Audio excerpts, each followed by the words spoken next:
Hello there, and welcome back to War Thunder. Today, the review on the IJN Yuudachi, which is the second reward ship in the ongoing Operation Heat, aka the Summer Event Marathon of 2019.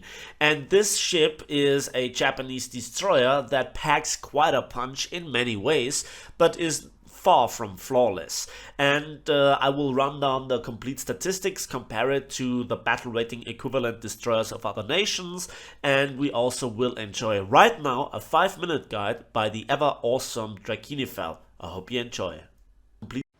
The destroyer Yuudachi was one of the Shiratsuyu class, themselves derivatives of the Hatsuhara class, that were built after it was decided that minor issues like remaining upright and not having random parts of the ship break away were important, hence the derivative. They were designed as fleet destroyers in technical compliance with the London Naval Treaty displacement limitations, but by the time Yuudachi and her sisters were built, they were considerably over this limit, approaching about 1,700 tons displacement. The ship was armed with 5 dual-purpose 5-inch guns in a pair of twin turrets and a single turret, with one twin forward and the other twin aft, with the single back-to-back with it.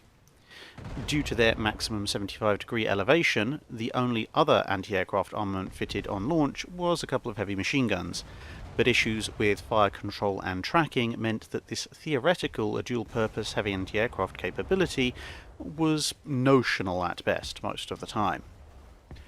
2 quad launchers for heavy 24-inch torpedoes, each with a spread in the tubes and a full set of reloads available, completed the primary armament. Whilst the ship also had the capability to carry depth charges for anti-submarine warfare, sonar and hydrophones, which were needed to actually use these weapons effectively, were fitted for, but not with, on launch. As with contemporary Imperial Japanese Navy designs, the torpedo launchers had a sort of protected torpedo turret going to guard against minor impacts and to better facilitate reloading. Updated machinery allowed 42,000 shaft horsepower to drive 2 shafts to give the ship a speed in early service at least of 34 knots maximum, although later revisions and modifications to the ship during its service career would see this drop by about a knot. Although designed under a prevailing Imperial Japanese doctrine of repeated night assaults on a US fleet that was steaming across the Pacific, in the event, the US fleet would show up in the Western Pacific in numbers without Yuudachi or any of her sisters getting any such chance. At the outbreak of the war, Yuudachi was assigned to the rather numerically pleasing 2nd Division of the 2nd Squadron of the 2nd Fleet, taking part in the invasion of the Philippines, followed by the assault on the Dutch East Indies, which saw her take part in the Battle of the Java Sea. Although the massive torpedo volleys of the Japanese ships proved somewhat less effective than they'd hoped in terms of hits versus torpedoes launched, the ability to reload meant that a second massed salvo later on in the engagement had somewhat more successful results. Although of course it's impossible to say whether it was Yuudachi's torpedoes that scored some of the critical hits above any other ship that might claim to have scored the same hits. After a series of lesser duties, the ship would then take part in a major naval engagement at the Battle of Midway, although as it was part of the screen for the actual intended invasion force, which of course failed to actually invade anything, Yuudachi was not a close witness to any of the major encounters and actions of the battle, which of course was primarily decided by aircraft carriers. With the situation in the Solomon Islands turning against the Imperial Japanese Navy, she was then redeployed from an abortive operation in the Indian Ocean to the so-called Tokyo Express, heading for Guadalcanal. Here she would take part in sinking 2 older US Navy destroyers that had likewise been running supplies and men into the area at night. She would continue in this role for some time, having a tangential involvement in the nearby Battle of the Santa Cruz Islands, primarily by becoming a target for bombers from Henderson Field, albeit that whilst they hit a number of ships, they didn't hit her. A more active role would come in November 1942, in the first naval battle of Guadalcanal. Yuudachi was assigned as part of the escort for Rear Admiral Hiroaki's assault force, taking pole position in this formation. The battle started relatively well for Yuudachi. Although having to swerve out of the way of oncoming US Navy forces, she was able to put torpedoes in the water, possibly landing a hit on the cruiser USS Portland, although which exact Imperial Japanese destroyer gets the credit for this is somewhat disputed. Unfortunately, Yuudachi then saw a destroyer and flashed its recognition signals, believing it to be friendly. It was in fact USS Sterret, whose reply consisted of several volleys of 5-inch shells, which knocked out the Japanese ship's primary boiler room, leaving it disabled. Most of the survivors were then taken off, and after a failed scuttling attempt by torpedo, the hulk was left to drift, where it would eventually be found, in an ironic twist of fate, by USS Portland, which was merrily doing circles trying to repair its damaged engines and rudder, but which still managed to finish off the hulk with gunfire. There is some suggestion that in so doing the US ship disregarded a white flag being flown by Yuudachi, although it should also be noted that ships surrendering at sea in World War II was a fairly rare occurrence and very unlikely for the Imperial Japanese Navy, so the exact circumstances of this sinking will probably remain unknown. So now let's have a look at the ship in the harbor of War Thunder, and we can see that when it comes to the armor, there is only 3.2mm anti-fragmentation armor around the turrets, and they are rather big in profile, and 3.2mm that will get pierced even by 20mm easily, and you only have 3 main battery turrets, so you will lose a substantial amount of firepower early on. Also the turret rotation speed of the turrets is rather slow. Then we come to the X-ray, and it reveals for the front turret that the ammo rack is above the waterline, the ready rack as well, and the same goes here with the ready racks for the rear turrets. And we have then the ammo racks on the waterline and below. The machinery space is also spaced out, so you will not lose all your propulsion with one hit, or rather rarely, but it is very often the case that you actually lose some sort of propulsion when you get hit. Then we come to the center of the ship on deck, and we can see that there are many torpedoes, overall 16. So we have 2 quad launchers, and they can reload once, so that is something that we have to talk about later on. So that's the ship in harbor. Now let's come to the stats comparison. Statistically speaking, the IJN Yuudachi doesn't look all that bad. Let's begin with the firepower, and we have 5 Type 3 127mm or 5-inch guns. That is not bad. That is just 1 gun less than the Fubuki, and that is really great for a 4.0 destroyer. The other destroyers either have less guns or smaller guns or both, and well, we have an adequate amount of ammunition with 750 rounds. That's good enough for any given battle. Sadly, the reload with 5.5 seconds is the longest, and that really hurts in a gunfight, especially if you then have to seal a leak, if you have to repair, if you have to extinguish a fire. That gets even worse. So the DPM of 55 rounds per minute is just in theory with an ace crew possible, and this is adequate average in comparison to the other destroyers. Some of the other destroyers pack a bit more DPM by 10 shells per minute more, and that really shines. Especially, I have to point out it versus the Project 30 Ognivoy that just packs then per shell a bigger punch, much like the Farragut, the USS Alvin, which has a significantly better turret rotation speed and also better anti-aircraft capabilities, as well as the Type 1939, the T-22. While it has only those 4.1-inch guns, they hit with every single shell and also pack a surprising amount of punch. So the effective DPM might really be average, but the effectiveness on the battlefield with the accuracy in mind is also not really the greatest. What really shines on this ship, what is really outstanding and is on par with the best of the Japanese ships, which have by far the best torpedoes in the game, is, well, the torpedo firepower. And we pack the Type 93 long lance torpedoes. 610mm of caliber is the highest. The amount of torpedoes with 16 is the highest, because you can fire 8 at once and then even reload completely once. Then also the range with 20 kilometers is by far the highest. The speed with 91 kilometers per hour is the highest, and they just also pack one, if not the biggest warhead. So they are by far the best torpedoes in the game at this moment, and you have so many of them that you can completely shut down a certain sector of the map with them. You can absolutely poison a channel, and you can really wreck the enemy's advance quite heavily, especially in a defensive operation. In theory, those torpedoes are absolutely awesome. They're just the best that you can get, and I sadly didn't have all that much luck with making kills, but that has to do with the fact that not many people are playing naval forces. The majority of enemies are bots, and well, very often I just picked the wrong side, and then the entire enemy team was on the other side. So sadly, despite the torpedoes being the best, I was not really able to make that many kills with them. But in the future, hopefully when naval forces get more popular, when there are more enemies around, when we have bigger matches with more players, then those torpedoes really will shine. And they shine already amongst all the other torpedoes. The rest of the ship stats are fairly average as well. The displacement with 2090 tons is kind of right in the middle.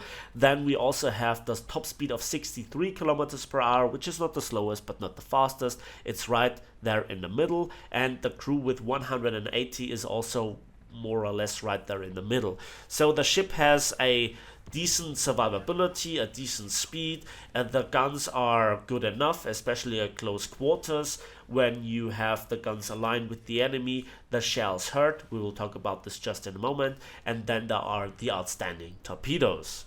Let's come back to the main battery firepower, more specifically the ammunition, and we only have two ammunition types. Both are high explosive. The first one is the stock 127mm Type 1 HE. It has a really great muzzle velocity of 872 meters per second in this comparison, and packs 2.2 kilograms of TNT filler. That creates a kinetic penetration of up to 54 millimeters at 1000 meters, and the pure blast penetration might be 27 millimeters. And if you can see in this comparison, above the or amongst the 5-point-something inch weapons of other nations, that's by quite a margin the lowest. So especially the 120mm of the HMS Grafton also packs a substantially higher TNT filler, and that's not even before we talk about the really punchy ones like the Farragut and the Project 30 Ognivoice 127 and 130mm weapons respectively that pack above 3 kilograms. And so that means that you have trouble versus some armored targets, because you also have no armor piercing shell. And again, with the slow turret rotation speed, the lack of accuracy, you can see that also the second shell type, namely the 127mm Type 1 HE with distance fuse that has the very same statistics, is more or less useless. The turret rotation speed is too low, the DPM is too low to really threaten aircraft, and as your only second defense you have two 40mm weapons. While they are great, there are only two of them, and they have a limited field of fire, so that only one weapon can really always fire at a time, and forward, bow on, you cannot really use them that effectively. So you also then don't get any sort of proximity fuse shells like again the Farragut, and that is really a drawback. So aircraft are your worst nightmare, as well as being ambushed by multiple PT boats is really something that you cannot deal with. Again, lackluster turret rotation speed, lack of DPM, fragile turrets, only 3 of them, as well as backups only 2 40mm. And that is the statistical rundown of the IJN Yuudachi. So one final thing that I really wanted to point out is here the accuracy, and here a big shout out to Oddballs that helped me just creating here footage for you to enjoy. This is in a custom battle, but it represents the overall experience. This destroyer is at a distance of roughly 4.8 kilometers distance, and I'm just shooting him. I'm shooting at the stern. As you can see, the horizontal dispersion is quite narrow, quite good, but the vertical dispersion is still quite frightening. That's like 5 or 6 times the ship's length. So you cannot really go for any sort of modules of an enemy ship, which to really kill an enemy is mandatory. And so while this is not absolutely the mad dispersion that we can observe on some of the other 5-inch weapons of other nations, it is still a substantial lack of precision, and that gets you killed very often. Again, in conjunction with the slow turret rotation speed, the lackluster DPM, and not the hardest hitting shell, as well as the lack of armor piercing, shows that this ship can have, in many situations, a problem. If the enemy has armor, if the enemy is bow in, or if you need to just kill the enemy's propulsion, and then the high explosive shell might not be enough. So now I try to kill Oddballs here, and let's just see how long it takes for killing a stationary enemy target while I am also stationary, while I have the range 100%. You can see the shells are damaging, the shells are hitting hard, the propulsion is knocked out, I set fires, but I do not really land the knockout blows, and it was very helpful with this salvo that I also knocked out his guns. But again, in return, that is more likely to happen. Again, do not really pick a fair gunfight because you will lose it. Only go in with superior numbers, be a support artillery vessel, and that's all that it takes. So in just a moment, finally, we can kill him, and yeah, that's it. So thank you, Oddballs, for being a target to just visualize the lackluster accuracy. Now let's come back to the gameplay, and this was just simply the best battle that I had, where I was in a really lucky position. You can see that I cannot really deal any sort of significant damage here to this cruiser. Yes, I knocked out the funnel, that makes him really slow, but if he would fire at me, I would die really quickly. And I found myself in an unexpectedly positive situation because I'm here behind cover. I am in an unexpected situation where I can launch the torpedoes in a rather narrow channel completely across the map, hoping for some random kills. And well, I also create a crossfire, so my team is on one side and I am on the other side of the map, and so the enemies are caught in between, which makes then killing the enemy rather easy, as well as if they pull a Notzer, well, then they are stationary, they are slow, they cannot really maneuver, they're blocking each other's angles of fire, and when two ships are behind each other, the lack of accuracy, especially at distance, is not all that bad, because the shells that miss the ship number 1 can and actually do hit ship number 2. But how often is that the case in the battles that you play? Not very often, I guess so. Also, most of the time, the enemies are shooting back highly efficiently, and your ship doesn't really react to this all that well. Again, the ammo racks are, or the ready racks in particular, are above the waterline, and the front ammo racks as well, so you're pretty fragile in this respect. Then if somebody gets a lucky direct hit on your torpedoes, of which you have a lot, then you can see where this is going. You're carrying a lot of explosives on deck, and historically speaking, those long lances, which got also pure oxygen as oxidizer, they reacted not very kindly to direct hits. So the first action that you should do, unsurprisingly, as I have shown in this battle, is to get rid of the torpedoes, but not just to throw them away, because they are pretty useful. Just go into a direction where you create a narrow channel where the long lances are very effective for a very long time. I made already a video how to long lance. I already proven very often how dangerous those torpedoes can be. I will probably make a little bit of a short compilation of torpedo kills later on at the end of the battle. So the question is this ship worth it? How does it actually stack up to the other premium that is for the Japanese, the Kiyoshimo? Well, when it comes to the torpedoes, they are exactly the same. When it comes to the guns, you have one gun less with the same amount of ammunition. When it comes to the top speed, it's comparable. I think that the Kiyoshimo is just a little bit heavier, and well, it has a little bit of a different anti-aircraft characteristics. Now, this is the last point that I really need to point out. Again, planes are your worst nightmare. The difference to the Kyoshimu, which is covered in 25mm guns that I personally don't like and begin to fire only at a short distance, is that the Yuudachi, as a lower battle rating destroyer, has actually two 40mm/62 high Type 91 AA cannons. They have a lot of ammunition, they don't overheat, they have good accuracy, they are very, very good, but you only have two of them, and that is bad. Not only can one of them be knocked out, but also they have not the greatest firing arcs, so most of the time if you shooting sideways, you're only shooting one.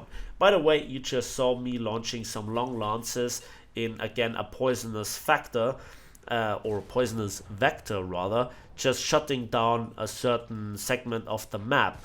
Again, sadly, there is not a lot of enemy traffic, sadly there are no enemy targets, and this was one of those drawbacks that I had in gathering footage. So on average you can be happy with 3 to 4 kills, and most of them also very often will be bots, which is a shame. So here we got another gun kill, and yeah, we actually did quite some work, didn't we?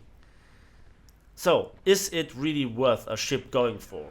Well, first of all, I think that it is a good ship. It packs a punch, and it also has a good civil line and RP modifiers of 1.42 and 1.3 respectively. But is this really the same as the Kyoshimu? No, it is 1.54 and 1.4 for the RP and the civil lines respectively. But it is definitely not nothing, and if you like your 4.0 ships, then this is definitely worth something to pick up in the ongoing event marathon. And there we can see the results. 62,000 civil lines, 6,000 RP, and that is thanks to the Terror of the Ocean, as well as a Survivor Award that granted us nearly a quarter of the total income. And yeah, we were first in place. This was the best battle that I had.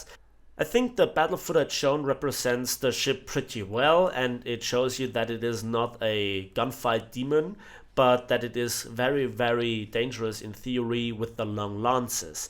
That I couldn't really make it work is down to the fact that, well, there are not a lot of people on the enemy team to shoot at. Very often it is down to sheer RNG where the enemies spawn, on the right hand or the left hand side of the map, and then you're dumping your long lances in a very nice pattern towards the enemy at the right time, but sadly there is none to torpedo, and that is really, really something that I cannot work around, sadly. So that was a problem of gathering the footage, but I played enough ships with long lances already.